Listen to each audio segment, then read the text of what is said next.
You hear about all these beautiful birth stories, but rarely do you hear about a story like ours. Um, Rarely do people openly talk about a story like ours. She was in a precipitous delivery. She just delivered precipitously, imminently, like an imminent delivery. Sometimes it happens, and that's the most common cause of premature births. So the night prior to me delivering my son at home, just had a normal Saturday evening, going out to the store. I got home kind of late, got home, had dinner, sat on the couch, and that's where I fell asleep at. The next morning I woke up about 4 a.m. when my child's father was getting ready for work. And I woke up feeling a little different.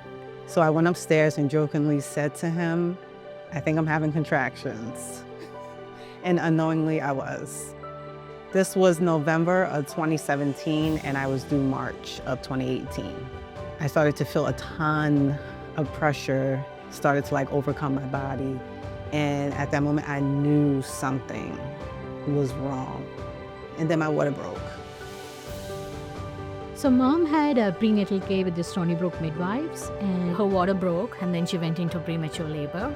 I immediately lied down on the couch, and I remember placing the phone up my chest, and I dialed 911. And as I'm talking to the operator and explaining to her, I'm 22 weeks pregnant, my water just broke, I glanced down. He had made his way into this world.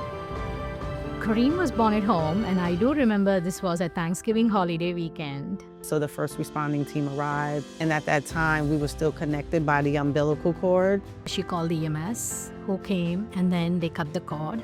They took my son and they wrapped him in this foil-looking paper to keep him warm.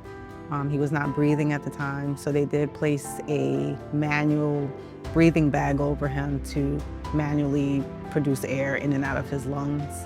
We were taking out of the house into an ambulance to the nearest hospital. And as a regional perinatal center, we do offer transport services. And our team, hearing being a 22-weeker, we rushed to the emergency room to take care of Kareem. Stony Brook intervened and came with a traveling incubator to take my son to their facility. When we saw him and we met him for the first time, he weighed 650 grams, and we were able to give him a breathing tube. And then as we placed him a breathing tube, he responded to our therapies, and then his heart rate went up, he started ventilating, oxygenating, then all his vitals stabilized. Every day we were fighting for Kareem's life because for the first 3 months, we didn't know if he would survive or not. So every day was a fight. Just as a person who don't work in the medical field, the terms can be very foreign, I would say. So the nurses were really good at breaking them down into layman's terms and explaining additional information.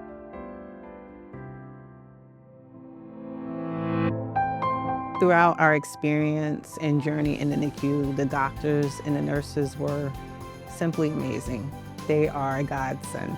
What makes me the most proud about Kareem today is seeing how happy he is. He is always smiling and just laughing and having a good time. He's so silly and he loves to sing and play with his cars.